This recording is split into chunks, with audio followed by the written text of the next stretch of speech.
Wait, so you would or you wouldn't host an event? You said you would not be willing to? I will not. Like, to be honest with you, it's like, it's so much effort. My guest today is Nick Gray, entrepreneur and author of the 2-Hour Cocktail Party, a step-by-step handbook that teaches you how to make new friends and build a strong network by hosting small gatherings. My goal is to really tell people like you should be going through life collecting interesting people. You need to be thinking about, hey, who's cool? Who do I like talking to? You should be getting people's names and emails. And then once a quarter, you host a little happy hour where you invite all those interesting people to come hang out and meet up. In this conversation, Nick reveals the secret behind being the person that everyone wants to talk to and the formula for hosting successful events. The number one fear for a new host, what do you think it is? That no one shows up.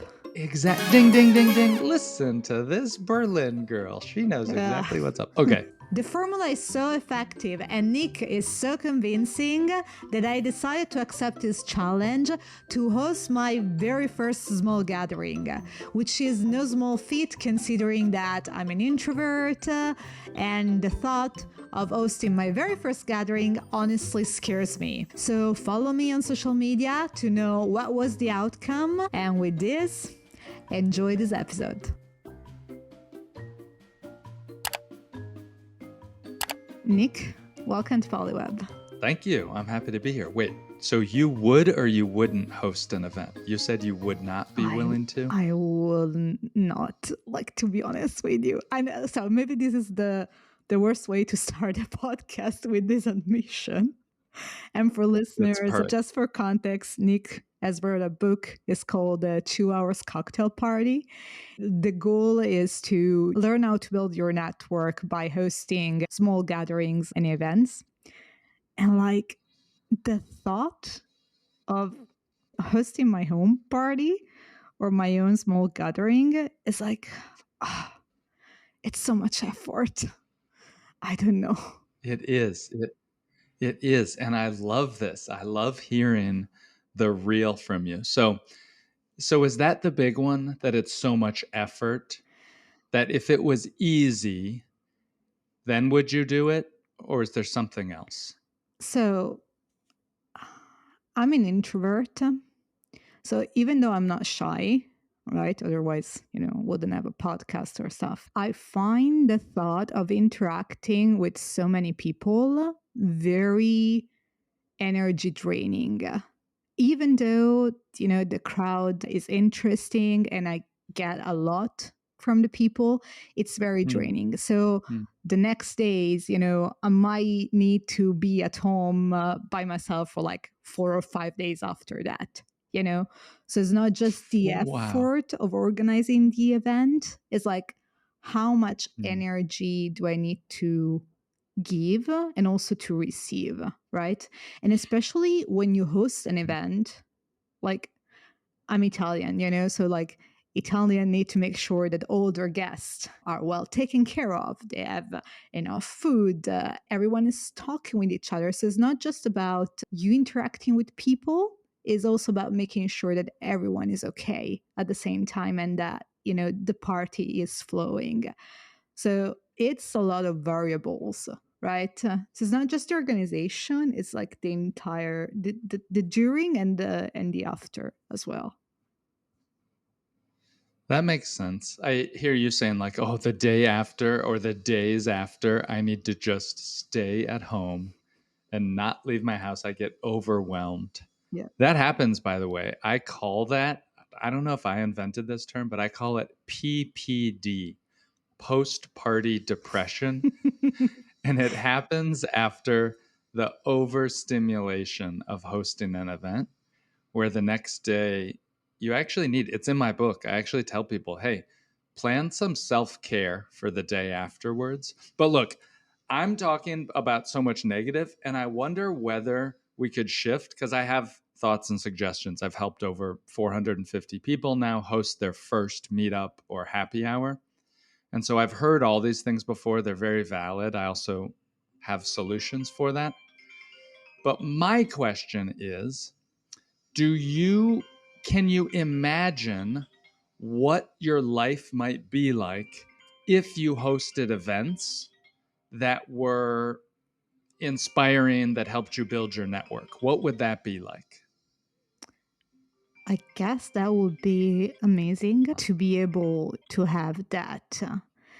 But I need to be sure that that's not just in the moment. It's not just ending with the event. And that was actually one of my Yes. questions for you, the main one, which is one of the things that I struggle the most. So I imagine that I'm probably Yes. not the only one, is how do you keep contact with the people that you want to keep contact with after the event? How do you make those relationships meaningful? So if I have the insurance somewhat that it's not just about the event, but the relationship that you build afterwards, and those are going to be meaningful and long lasting, yes, of course, it's worth the effort. Do you believe in the power of loose connections? Do you know this idea? Not really. Can you elaborate? So it's basically, sociologists call this either loose connections or weak ties. We may just call them acquaintances.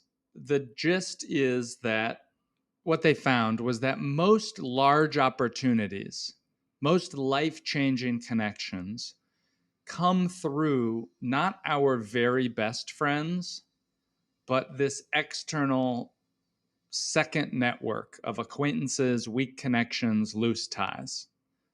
So that can be the person. Oh my God, I just heard a story last night where this guy said, I met my fiance at a bar. And he said, I only went to that bar because my coworkers were happening to go at that bar and they invited me to go. He said, my life is now totally different just because I joined my coworkers for a drink and I met this woman at that bar.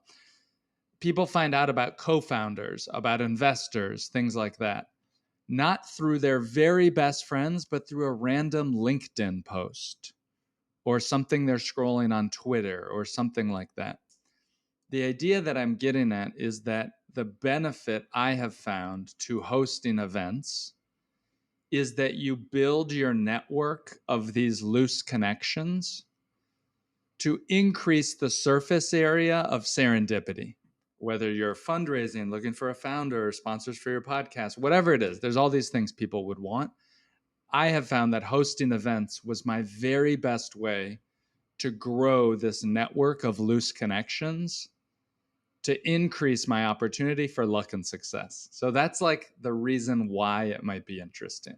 Okay, I'm intrigued right now. Is that how you went into this journey and how the idea of the book came about? Is that the background?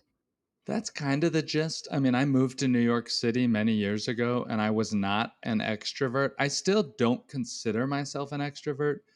I probably am more of like an ambivert, which, have you heard that word before? Not really. Yeah. It's like a little bit of an extrovert and a little bit of an introvert. Like during my own parties, I will get overwhelmed and have to sneak into my bedroom and just like close the door and scroll social media. And so that is still how I am. But when I moved to New York, actually, I was not. Oh my God, I was so bad. I would go to these events and feel like I was a loser.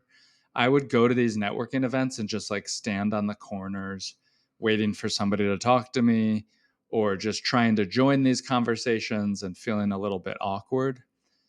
And I got so frustrated by that because I knew that I wanted to make friends. I wanted to create connections. I wanted to do so called networking, right? Everybody tells you networking, your net worth is your network and all this stuff. But I was so bad at it. And I would leave those events feeling like a loser. And I said, I want to figure this out. What's the problem? And I decided that it wasn't me that was the problem, it was the events that were the problem. That the events themselves were set up in these dark nightclubs that were way too loud, maybe too crowded. There was way too many people. The host didn't do any introductions. The type of people, by the way, was very like scammy or something. I don't know. It just wasn't a good fit. And so I decided, instead of going to bad events, I will learn how to host good events. And I started this journey of experimenting. And since that, over the last 15 years, I think I've hosted one event per week on average, which is insane. And I found that there was a formula that anyone could replicate to host their own event that would be successful, in so much that you get your friends to mix and to mingle. So my book, it's called The 2-Hour Cocktail Party, but in reality, it's a little bit more like a fun networking event, but it's not for work. It could be for meeting friends. There's no word for networking amongst friends, but I just found that it's hard to make new friends and everybody wants to meet people. What do you think? Yeah, it's true. But as you said, it's very hard to meet new people. And I also attended plenty of events that were not really well run, I thought. Although they were interesting, but usually the formula is something like we start with a talk or a panel or something Yeah. like that. And then, because I attend mostly tech events, right? Whether that's be, crypto, AI, founders, investors meet event, like, those type of events. Like they usually have this formula, which is, panel talk or initial talk or whatever, and then drinks and networking, and then you go like you're a bee from flower to flower in the attempt to talk with as many people as possible, figure out who's going to serve your needs, and then Right. exchange LinkedIn contacts and then leave. So that's usually my experience. But so I wonder, what does a successful event looks like? I think a successful event, here's the number one thing. A successful event looks like movement in the space. When I say movement, I'm looking for people to be having a lot of new little conversations. So this is my type of event. You may think a successful event is, people are getting wasted, they're playing video games, beer pong, maybe they're sitting on the sofa having deep conversation. For me, a good event is that people are having a lot of little conversations. I want to see the room moving, people talking to new people. If I look over and 30 minutes later, everybody's in the same place talking to the same people, for me, that's not a good event. Okay, because I want the excitement of talking to new people. Now, I have found, by the way, that many people are okay or good at starting new conversations, but they're very bad at ending conversations at these networking events. Oh, yes. That's my case. I always use the toilet excuse. I'm like, I have to go to the toilet. Sorry. Yeah. I was at a New Year's party and I said to a woman, I was like, hey, I'm going to go mix and mingle. It was so nice to meet you. I think she was upset, or not upset, but she was just like, oh, you're moving on. And we have to know, as people who go to these events, that it is normal to say something. You are allowed to say to someone, hold on, I'm going to sneeze. Oh my Gesundheit. gosh, is that going to Bless get cut you. out? That's so embarrassing. Don't cut it out. Keep it in I'll there. It's keep my you. sneezing. Bless you. Thank you. But I went to this New Year's event. Anyhow, the long of it is that you are allowed to say to somebody, hey, it was really nice meeting you. I'm going to go mix and mingle, but thank you so much. My one pro tip is I also like to ask people, I say, do you use social media? Let me add you. So maybe they're on LinkedIn or something. I don't like to give out my phone number. But I will say, do you use social media? Let me follow you. So maybe they're on LinkedIn, on Twitter, something else. I think that follows are free. It doesn't cost me anything to follow someone. And it's a very easy way to end the conversation, to show that I like and respect them and that I'm going to follow them. And I have found that that is a much easier, softer way to end a conversation than to just lie and say I have to use the bathroom or something like that. So that's what do you think? Yeah, I think that it's better than, me having to go to the toilet 30 times during an event, for sure. I'll definitely gonna steal this one. And I suspect this is not the only thing that I'm gonna steal from this conversation, because God knows if I need to hear this. But I like the way you tell stories. So I wonder, what is the most memorable event that you have either attended or hosted, and what made it stand out? I have hosted. Okay, so I'm happy to tell those stories of the best because I've gone to some crazy parties and I've hosted some crazy parties. I also struggle that when I tell those stories to people, they are a little bit alienating for the audience that I'm trying to reach Okay. because like I'm trying to reach someone who I just want them to host a happy hour for their friends and neighbors. And then I tell this story of like, oh, for my birthday, I rented out an indoor water park and it was just for me and my friends. And we rode water slides and we had private masseuse and photographer and like blah, blah, blah. And I tell those stories and people are like, what? I can't do that. Or like, that's too big. So I can tell you that story, but I'll tell you that my goal is to really tell people like you should be going through life in Berlin collecting interesting people. What does that mean? It means any event that you go to, you need to be thinking about, hey, who's cool? Who do I like talking to? Who am I curious? Who do I want to have another conversation with? And every event, you should be getting people's names and emails or whatever. And then once a quarter, once every 3 months, you host a little happy hour where you invite all those interesting people to come hang out and meet up. And now you introduce them to each other. You say, oh my God, I meet so many interesting people here in Berlin. We're all so busy, but this is a good way for me to invite all the interesting people I meet because I think you all should know each other. Whether it's for networking or just making friends or hobby, people connect with that message. They will love you for doing that. Okay, let's explore this. I love it. So let's go part one. You go to events and trying to collect as many interesting people as possible so that you can invite them afterwards to your own small events. We'll get to organizing these small events, afterwards.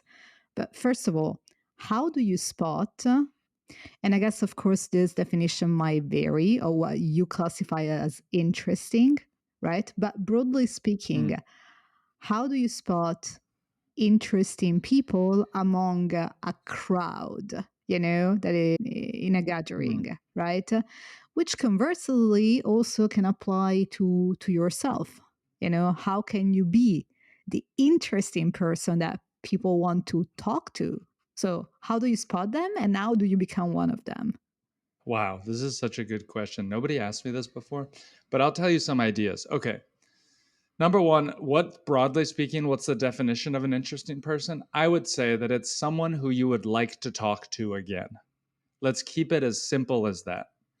Because at the beginning of your hosting journey, you do not have a big enough network probably to try to curate a meetup just for Rust programmers or something like that. Okay. You're just going to host for like some people. That's a big piece of advice that I want to say that for your first party, you should cast a wide net and not try to go special. What do I mean by go special? Don't invite an investor who you want to impress. Mm. Do not invite your boss to your first party. Your first party is a practice party with neighbors, their significant others, people you feel safe and comfortable with. Think about your first party like a practice. Just like programming, just like going to the gym, it takes practice. And so your first one, low stakes. Later on, yes, you can curate. Now, how do you find interesting people at a party? It's hard to say. Two ways I can think about it is number one, get good at starting, but also get good at ending conversations. Challenges that I've given to people, because occasionally people like want to hire me to like help them meet new people, and I never take their money. I'm always like, I'll just do it because it's fun for me. And this sounds crazy and you're insane if you want to work with me, but let's do it. And so I'll go with them to a networking event and they'll say, "Oh, okay, I think I'm ready to leave." And I'll say, "Really? You're ready to leave? How many people you talk to?" They say, "Oh, I talked to 6 people." I said, "Great. We can leave when you've talked to 6 more people. And you only have 10 minutes to do that. Your challenge begins. Go now." And they're like, "What? I talked to 6 people in a whole hour. How am I going to talk to 6 people in 10 minutes?" I said, "I don't know. You figure it out." And doing those little challenges with friends, okay, they seem so silly. And I don't want it to feel like you're causing trouble or you're making people feel bad to talk to you. But sometimes they'll go up and they say, "Hey, my name is Diane. I really wanted to meet you. I'm on a challenge. I'm trying to meet 10 people in 10 minutes. So can we just say hello real quick?" And people are actually receptive to that. When you're like up front, they're at an event to meet people. Remember this: if someone did not want to meet people, they would have stayed home. They would not have gone out to the event. We go to these events to meet people. So, anyhow, that's one thing that you could do. How can you be interesting? I don't know. The only thing I would say is that people can feel the energy that, like, if you're done with the conversation, then be done with it. There's a friend of mine who says, stop trying to be interesting and start being interested. So that means get really interested in the other person, be curious about them and what they're doing. But I don't think I have good advice. What's your advice? What do you think people should do? I'm probably the wrong person to ask this. But I totally believe in what you say that people can feel your energy. And so if you approach the conversation with the intention of giving and being open, sometimes when I start a conversation with someone, I envision, like in my mind, a door that is opening. And it's like me literally opening to the other person, their experience, their energy. And I do it like before any interviews also for the podcast. I envision Oh, myself opening to the guest and receiving their experience and just be like fully present in the conversation. And I try not to worry about, oh, what I'm going to say next, or is this going to sound smart? Because as soon as I do that, the conversation stop flowing. yeah. And I try to do Yeah. that also during when I go to events and conversation, etc. So I'm not sure if that helps, but this is the way I envision this. Nice. I like that. I like just going with the flow and not having a plan. Yeah. So Do you use any specific questions when you meet somebody for the first time? Do you have any go to questions that you ask instead of what do you do for work? this is something that I struggle with, like opening conversation. So Huh. if we just listen to a talk or a panel, like is often the case, I might reference that a particular passage and ask for the personal opinion. I would try to find something funny or weird, like in the events organization or stuff like that to reference. But every time I kind of struggled doing that. Also, like Hmm. in dating Hmm. apps, to be honest with you, I never know what to say at the beginning. I know. It's really hard. It's really hard. Yes, 1000%. Do you have any And by suggestions? the way, on dating, Huh? on for events, yes, let me give a suggestion. For events, this is so silly. It's so silly because whenever you say lines to people or you say stuff, the mechanics of it sound very silly. And I recognize that. But I tend, because I'm trying to be more chill energy at an event to get people to open up, I will ask people, "How was your day?" And I say it in a very grounded, like, "Hey, how was your day?" And it's one of those questions that kind of snaps you out of the networking. I say it like I would say to a friend almost. And I genuinely want to know, how is their day? Are they stressed? Are they anxious? Are they excited to be there? Are they happy? Are they tired? And for me, that helps kind of approach the conversation. I don't know. It seems so silly. Whenever I give like specific, I'm like, try this one question to change your life. I don't know. It's silly. Okay. But then usually people answer, "Yeah, all good," And the problem then starts again because there is nothing that you can use afterwards, you know? Frankly, if somebody did that to me, then I would say, okay, cool. Like, have a nice night. Like, I would move on, Okay. because if they're not doing that, then that's a very good screening thing for me. Or maybe they're just not willing or ready, and maybe I need to go first to share and to give a little to them. That's something else that I like to tell people is many times we meet someone and we tend to go to like interview mode, which is to say, we're like, what do you do for work? How did you get involved in that? What is this? What is this? We're asking them all these questions. And I think when I meet somebody first, I should tell some stories and let me carry a little bit of the weight, at least for the first 30 to 50 seconds, not to put the burden on them. And then I will ask them questions, but I like to do that to show a bit of myself first. Yeah. That works also for interviews. Uh, that's what I notice. If I interact and I also give something of myself as opposed to just asking question upon question upon question, then the guest also is more willing then afterwards to open up and share more, and that makes the overall interview more interesting. I'm sorry for listeners if I bore them, but usually I notice that's the way it works. Hmm. Let's say, and I'm not gonna say yet that I'm gonna do it, but let's say I'm considering hosting my own first small event. So how should I go about planning the entire thing? Starting from picking the right location, then, should I serve some food? Should I serve some drinks? Who do I invite? When do I invite the people? And then we can talk about the actual event, right? So this is all the part before the organization, let's say. Okay, here is the first thing that if you are thinking about doing it, the first thing that you would do is you would make the commitment and pick a date. And so that means you would open your calendar and you would look 3 or 4 or 5 weeks in advance. Now, this is important because many people make the problem. They say, oh, I'm going to host a party. Today is Monday. I'll host a party on Friday. Well, that's why many parties fail. By the way, the number one fear for a new host, what do you think it is? What do you think the number one fear for a new host is? That no one shows up. Exact. Ding, ding, ding, ding. Listen to this Berlin girl. She knows Yeah. exactly what's up. Okay.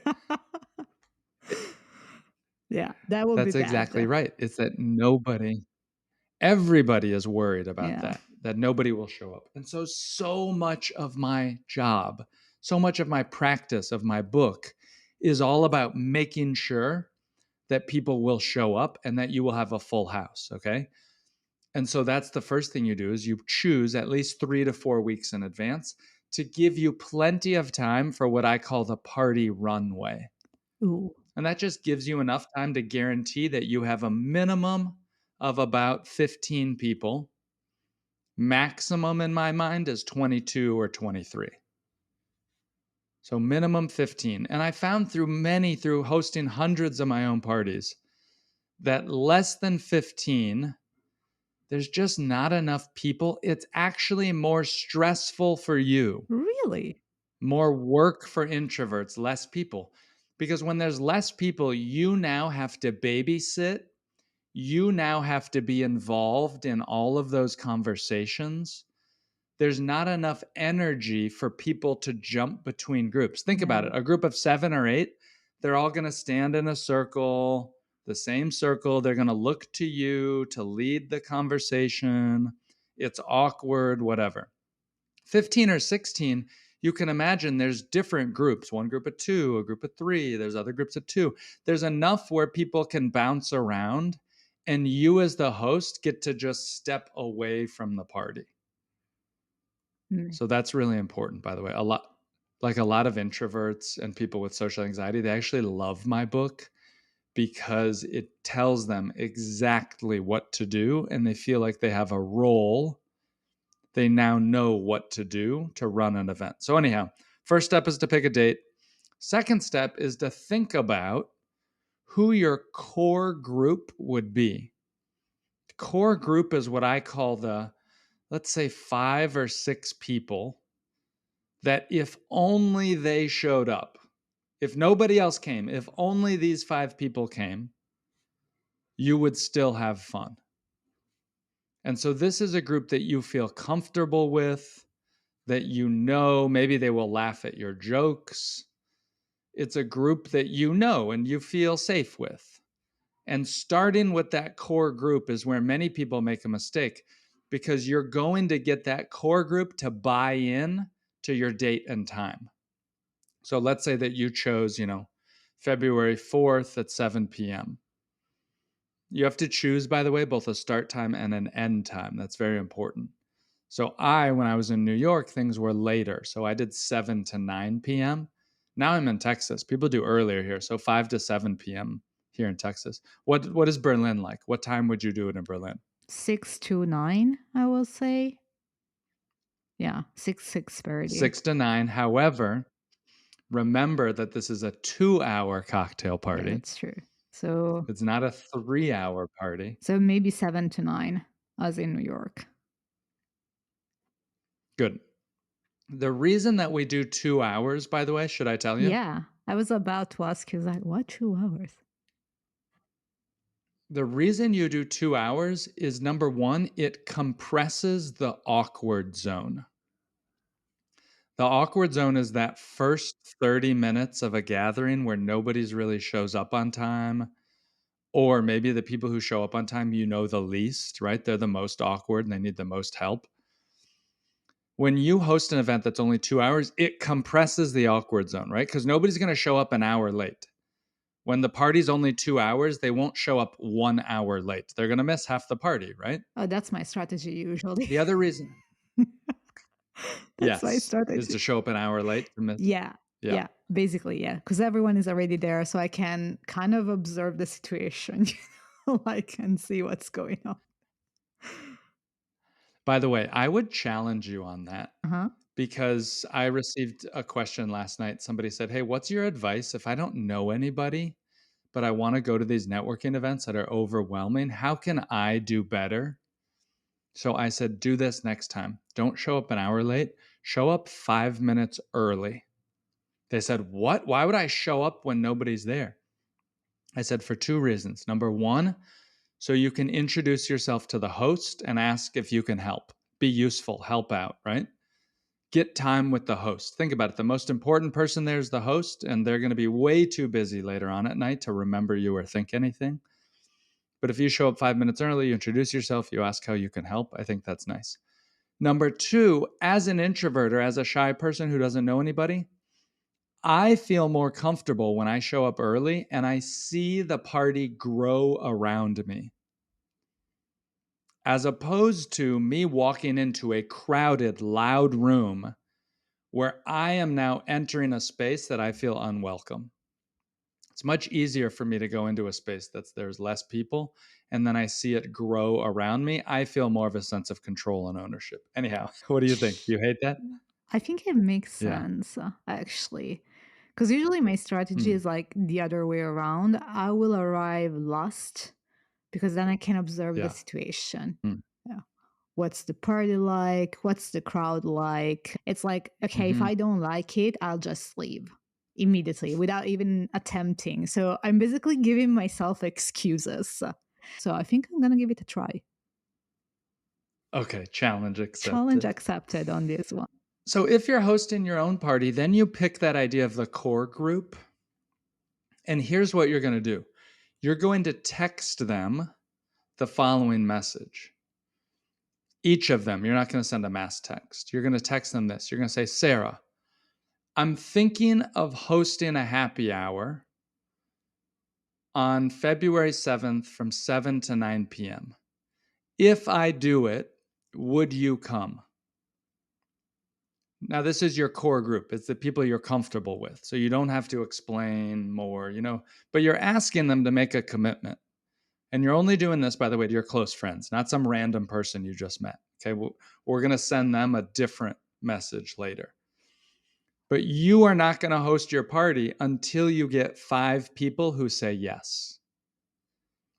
Once you get those first 5, then you should have more of a sense of confidence that this will at least be an interesting event because 5 people who you like will be coming. That sense of confidence will allow you now to have 1 or 2 weeks to invite a wider group of people that I call your great guests. Mhm. And now you're going to try to fill it up to get 15, 16, 18, 20 people. How should the criteria of curating the guests look like? So I get that the first event should be somewhat of a trial. So you shouldn't invite, like, if you're a founder, maybe investors or stuff like that. So you should invite people that you're relatively comfortable with, and that if somehow you screw up something because it's the first time that you're hosting anything, it's still acceptable. But as you grow your expertise, let's say in hosting events, and maybe I'm like jumping ahead and skipping 3 levels. How do you think about Mm-hmm. curating your guest list? For the beginner host, for you, for people listening, your first party is practice. You do not want to try to curate it because I simply want you to get the mechanics of running and working a room. Mm-hmm. I will say this about couples and their spouses and their partners. Know that if you are inviting someone plus their spouse or their significant other, their girlfriend, boyfriend, whatever, be aware that if one of them cancels, likely both of them will cancel. Now, that is a problem because you need to have a minimum 15 people show up. I talked to a woman 3 weeks ago. She said, oh, I'm hosting a party in my neighborhood and it's inviting all the parents, blah, blah, blah. She had 16 people who said yes. She said, great, minimum's 15. I have 16. Well, then 2 people had to cancel. But because those 2 canceled, 4 actually canceled. And so now she went from 16 to 12. Anyhow, your first party, you can curate it with no curation. Just have people that are interesting that you want to mix and mingle. Later on, yes, you can curate if you want to. Somebody told me that they hosted a bachelor party and they did co-ed, no couples. Because when we tend, it's not like it was a singles party, but it's just that when we come with a significant other, a business partner, a spouse, we tend to stick to those conversations, kind of a safe space. And when you come alone, but I don't have a lot of thoughts. My goal in hosting is really to help people learn how to host, to learn the mechanics, to learn like the operating system of a gathering. And then you can write your own software on top of that. Your own software is how you curate it. Yes, yes. How you plan it, themes, game nights, whatever. Okay, loving the analogy. Is there a particular effective way of inviting someone to a party so that they're incentivized to come? And is there a way to make it fun? I like to invite them. So for the core group, you do what I said to Yeah. do, right? Where you send them a message and you're going to say, if I do it, okay. For the greater guests, I like to say something like, hey, I've met all these interesting people here in Berlin, including you. I'm going to host a happy hour to mix and mingle my random friend groups. The date and time is this. Can I send you the information? That's the phrase I use. Can I send you the information? Not will you come? Uh-huh. Not do you want to come? But simply, can I send you the information? That means that they're open to it. And then I'll send them the info and the link to sign up an RSVP. You have to collect RSVPs, by the way. That's a whole nother thing. But that's an easy way for them to check their calendar, see if they're interested, and then you send them the info, and they almost always, if they say yes to the info, they almost always say yes, they'll come. Okay. So let's say I send my RSVP, I get a bunch of yes. Hooray, the event is happening. Okay. So I get Yes. my 16 people, let's say. I find a location. By the way, how do I find a location? A suitable one? Because I'm certainly not going to host 16 people at my place, let's say. Now, let me challenge you on that. Why not host 16 people at your place? My place is small and they wouldn't fit. So let's say you have problem space, right? So I actually think that's a feature, not a bug. Really? I believe that hosting at home for 95% of the people is the correct move. And I'll tell you why. Number one, note that there should not be seating, right? You actually don't want people to sit down. Sitting down is the kryptonite to a successful party like this. Because remember before when I said I want to see movement and new Yeah. conversations? Sitting down is different, right? That's a different type of gathering for people that are friends, who know each other, or who want to have longer, deeper conversations. This type of party is meant to have a lot of little conversations. So actually, everybody should be standing. You would actually remove some of the chairs to make it more room and more space. When you host at home, it's a very generous, vulnerable act. To invite someone into your home is a very vulnerable thing that is almost like going on a little date with them. They come into your home. I mean, that's very vulnerable, right? And what I find is it turbocharges your relationship with that person. You immediately go to a deeper connection when you invite them into your home. They're like, oh my God, I know this girl. She invited me to her home. Like, she's now my friend. Like, this is different than if you're like, oh, let's have a networking event at a bar. That's just not, that's very business, right?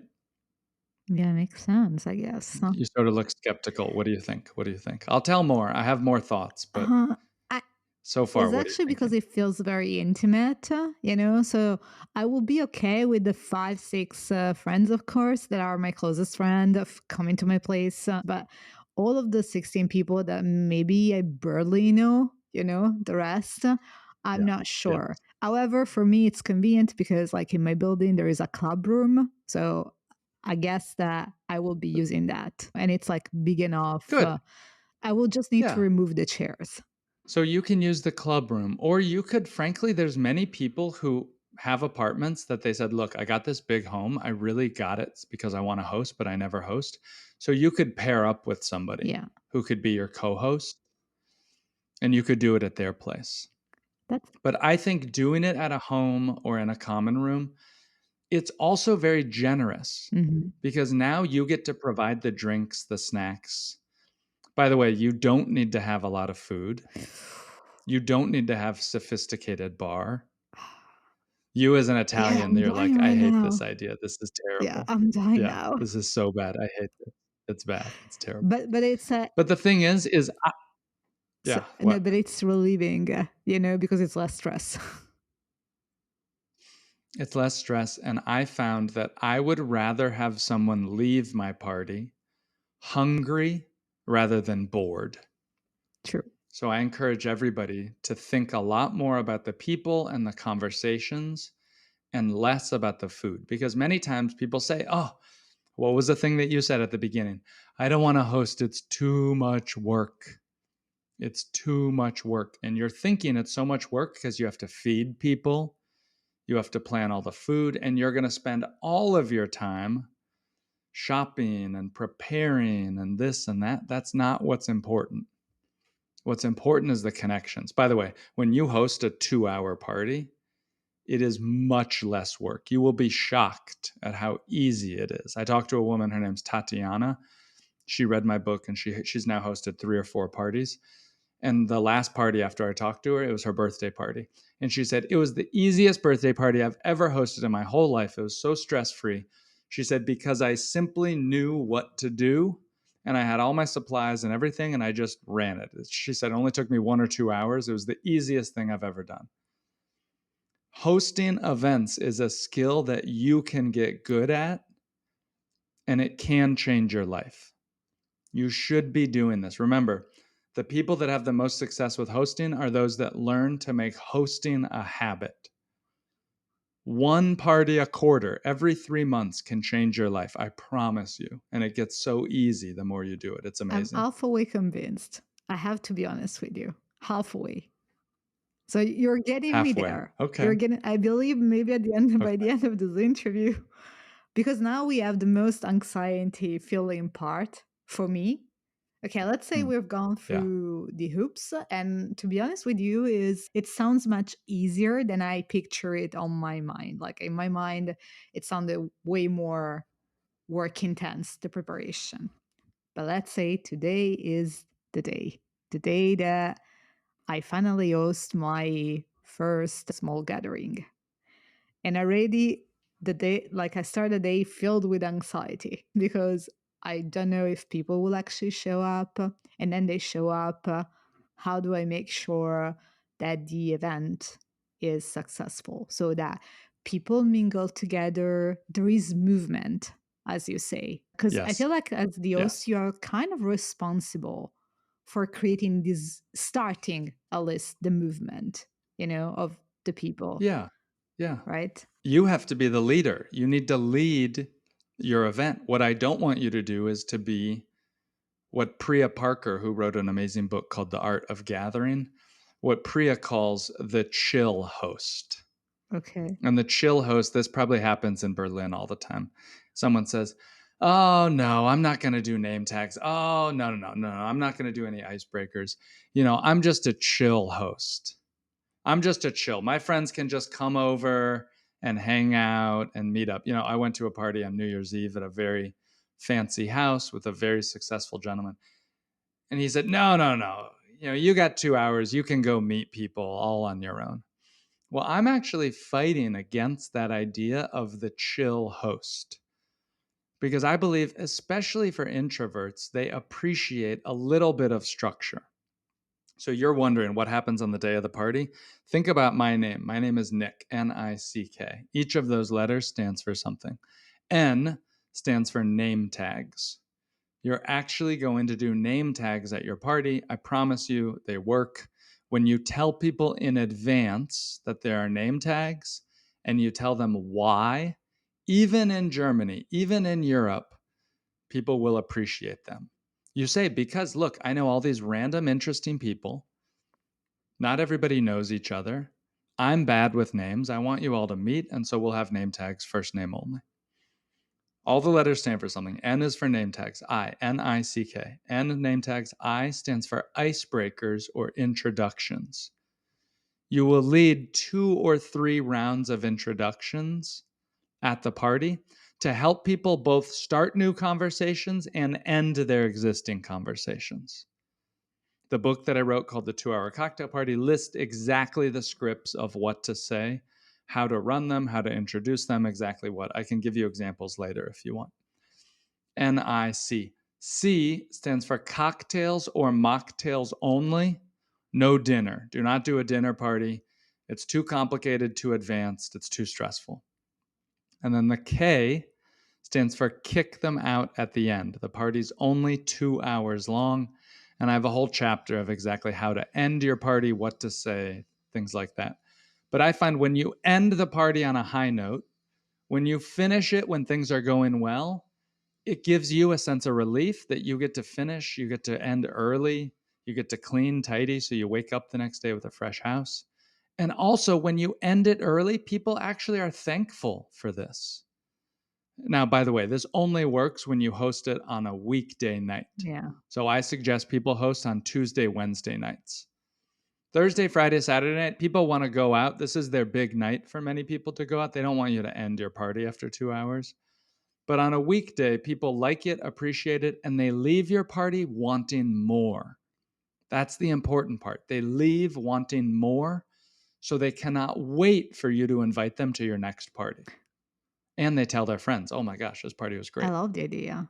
I actually think that this thing of putting an clear end time to the party and then sort of, I wouldn't say kick people out, but like end the party when you say it's gonna end is actually great. And it preserve maybe like this mystery that, as you say, wants people, like let people wanting for more.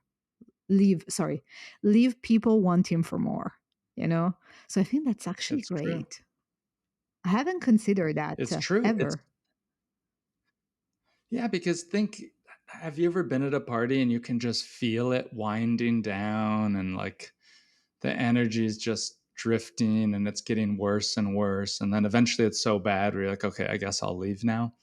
Instead, when you end it on a like at the high note, that's what people remember. You know, there's studies about this that people remember the beginning and the end, and they remember how you made them feel. And so if you can end the party with them feeling great, having so much fun, and leave them wanting more, then they will refer you to other people. They'll say, oh my gosh, you got to be my friend. She hosts the best little meetups. Please invite her next time. And they'll want to come back the next time because hosting is something that you should do regularly. Remember, anyone can write a book to teach you how to host one party that you host once and never again. I think I've developed an operating system for gatherings that can be applied to anything, a launch party, a housewarming party, a birthday party, whatever. That is the gist. That's, yeah. I really love that. Let's say that maybe it's my first party, people they are not mingling, or I have last minute cancellation and some of the people are not showing up. So I have like, I don't know, 8 people coming. Okay. So how in general will I handle unexpected or challenging situations in this case? So there's backups that I have on backup emergency little games you can have available or something. But in helping over 420, 50, 400 plus people host their events, I've never heard of somebody who only had 8 people show up. And I'll tell you why. Because much of my book is to make sure that you have over 90% of everybody who says they're going to come actually comes. And one of the ways that we do that is the double opt-in party invites saying, hey, can I send you the info? Then once they say yes, then they sign up, they RSVP. You send 3 reminder messages leading up to the party. You're generating excitement. I have some secret weapons, like a thing called guest bios that gets them excited. So your attendance should actually be very large and very good. In the event that people aren't mixing, what you do is you lead these icebreakers and introductions that give people conversational crutches on how to go start the new conversations. And so many people hate icebreakers because they've seen them done poorly. Remember that a good icebreaker is a fast icebreaker, especially with more people. And you're simply wanting to get people comfortable introducing themselves and talking. You'll be surprised though. I'd say that that's one of the most interesting things I hear is that, wow, I never thought that this person and this person would become friends. I never would have thought. They're so different. But when you get different people together in a room, you'll be surprised. You're smiling or laughing. Has that happened to you? Yeah. Yeah, I'm smiling because you're right. I've seen these synergies, happening and it's quite magical, actually. It's nice, right? Yeah, absolutely. That's the that's the magic that we can create as hosts, and it's why I'm so passionate about getting people to host it. It really has changed my life, and I've seen all the friendships I've created for my friends. And that's where I start. I start at trying to add value, and then it brings value to me. Why do you think this changed your life? Because this is a like you've been repeating this for basically the entire interview, and I've refrained until now, basically until the very end, to ask you this question. But in which ways would you say that these change your life and why? Look at my last business. My last business was called Museum Hack. I did these museum experiences. I launched that business based on the network I built from hosting parties. People had come to my parties. They knew that I was a good person, that I hosted a good event. They were much more willing to listen to my new business and to support it, to introduce me to other people because of all the value that I had created. I hear all the time from people, "Oh, I'm building an app. I want to host a launch party for my app." I say, "Okay, cool. Have you ever hosted anything before? Do you have a warm list?" They say, "No, no, no. This I'm going to do it for the app." I say, "What? Why would somebody want to come to that? They've never been to one of your parties. It's going to be hard. Make your life easier. Start to host events first." So, you know, there are things like that that it has changed my life from a big perspective to help me start a multi-million-dollar company. But then I look at all the friends that I have made who I first met them through inviting them to one of my events. And I created and built those relationships through the beginning of first having them come to a party. And those are friends that have changed my life in so many ways. They inspire me, they encourage me, they support me. And so seeing those relationships. And the last way that's changed my life is just all the new connections that I have created for my friends. My friend Blaine and Vanessa, they're now like best friends. They met at one of my events. And they're so happy. They're so thankful. They thank me all the time for introducing them. And that is the magic that you can create. It's not rocket science, by the way. Many of your listeners are doing hard work to start companies and things like that. Hosting events is not hard. You just have to have the courage and commitment to do it. So when you meet new people during one of your events, is that because you allow people on your guest list to invite other people as well that you don't know? And so the network get larger and larger, or how do you keep meeting new people otherwise? A little bit is if somebody brings a guest, but mostly it happens that I will use my party as the first connection. Maybe I see someone on Twitter or Instagram or LinkedIn. Okay. And instead of messaging them to say, "Hey, would love to connect and pick your brain," ugh, barf, I hate that. Instead of that, then I'll say, "Hey, I host these events for all the interesting people I meet in Austin. Can I send you the info next time I'm hosting one?" Almost, look, here's a secret. Everyone wants to be invited to a party. Everyone wants to get the invitation to an interesting event. Much easier for them to say yes to come to a cool thing like that than meet me one-on-one for coffee. So I meet a lot of people through that outreach and I invite them to my party. They see that I'm a good person, that I host a nice event, that I'm interesting. Look, interesting people want to meet other people that are interesting. And the most easiest way to be interesting is to host a good event. That is what I have found, and it works, I promise you. Okay, interesting. Can I ask, how do you nurture those relationship, right? Afterwards, after you meet those people and you invite them to your party and you want to keep in touch, you want them to be part of your network. And mind you, your network is expanding. So the more people you add, the more people you need to keep contact with. So how do you do that? How often do you interact with the people that you meet at your parties and you want to keep contact with?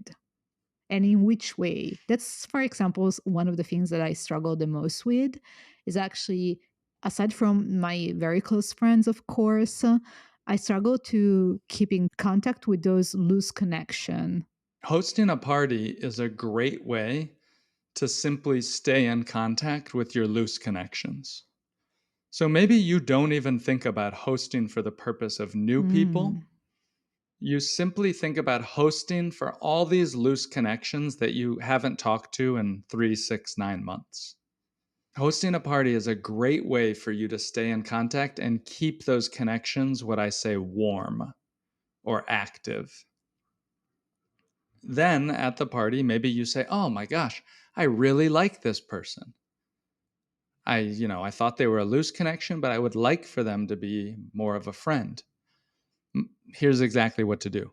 You have to plan at the party to see them again sometime. So I don't suggest that people wait a week later or something to follow up. What I say is, look, host your party, run the first hour, and then step aside at your party and say, who do I really like here that I want to see again? And so then I will go up to that person. Let's say his name is David. And he's been at my party for an hour now, and he sees it's a good event. He's having a good time. So I would then say to David, I'd say, "Hey, David, thank you so much for coming tonight. Look, I've been so busy tonight, I didn't have a chance to kind of catch up with you. Can I call you tomorrow or send you a text tomorrow? Let's meet up. Let's have a coffee sometime." Almost every single time somebody says yes to that. That's my suggestion for probably for you. You can just think about hosting these parties for these loose connections that you don't get a chance to meet with one on one. Um, Also, another thing that I never thought of, and that's actually brilliant. I have one last question, and it's related to online events. Because you Mm-hmm. write very specifically about in person physical events, and like that works quite well, I think, especially if you live, I don't know, in Berlin or in Austin, as you live. You also have Mm-hmm. access to, and you can tap into an uncommon network living in those type of cities, which is not Mm-hmm. something that maybe someone in that lives, in smaller cities or can tap into. Let's say that could be one. But aside from that, we spend our life online basically. So what about instead hosting online gatherings or online events? Well, I have some bad news. Oh, I hate online okay. events. Fair enough. I don't like them myself. And yet, I think that you can use social media, newsletters, things like that to keep your connections warm.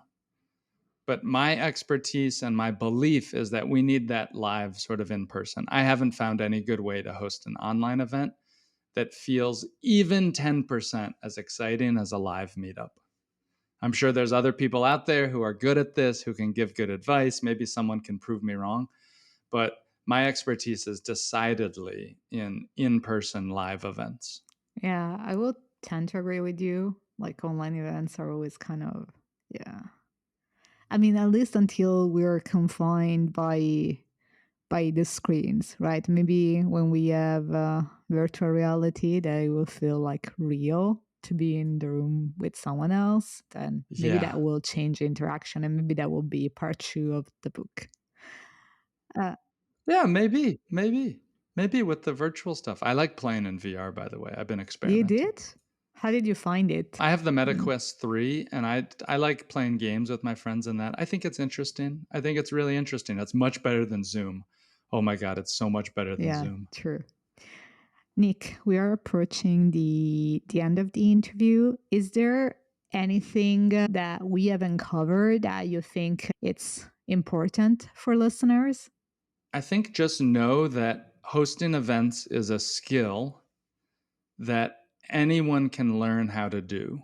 And the bar is so low for a good event today that if you just do a few of the things that I've talked about, you can exceed and be known as a great host. I myself have hosted hundreds, if not thousands, of events, but I've also taught hundreds of people how to become a host, and it has changed their life to help them start businesses, meet partners, or just build an active social life to have a full social calendar. Anyone can learn how to do this. You just have to get started. You know, I think I'm actually going to do it. And I'm not saying this for the sake of the interview. I never say things that I don't meant to follow through, especially not publicly recorded. So I think I'm going to make it a goal of mine that from now until the next, 3 months. So this quarter, I'm going to host my first small gathering, and I'm going to make it so simple for myself that I cannot say no, you know?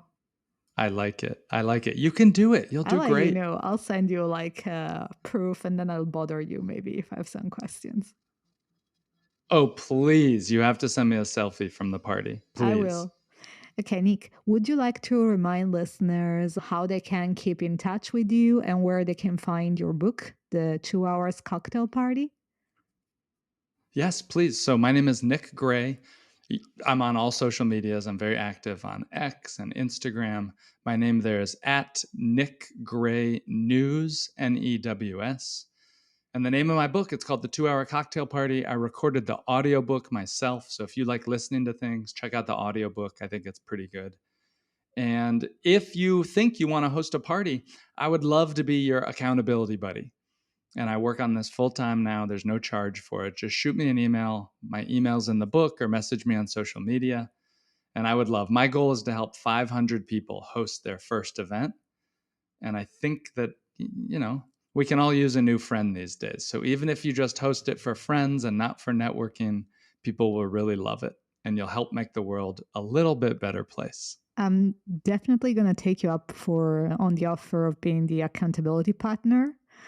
And we're going to leave all your social media and the link to your book in the show notes and in the YouTube description. Nick, it has been a pleasure having you on the podcast. Thank you so much for sharing all your tips and all of your advice. And oh my God, I can't believe I committed to actually doing this. I'm so excited. Thank you. More parties. And for listeners, I'll see you on the next episode. Bye. That's all from today's episode. Thank you so much for watching or listening. If you find this episode valuable, you can subscribe to our YouTube channel or to the Polyweb podcast on Spotify, Apple, or your favorite podcast app. It will be fantastic if you could leave us a rating, a review, or a comment, as this really helps other listeners find the show. All the resources mentioned in this episode will be linked in the description and in the show notes. See you on the next episode. And if you cannot wait until next week, you can watch this episode right here that relates to some of the things that we talk about in this episode. Bye.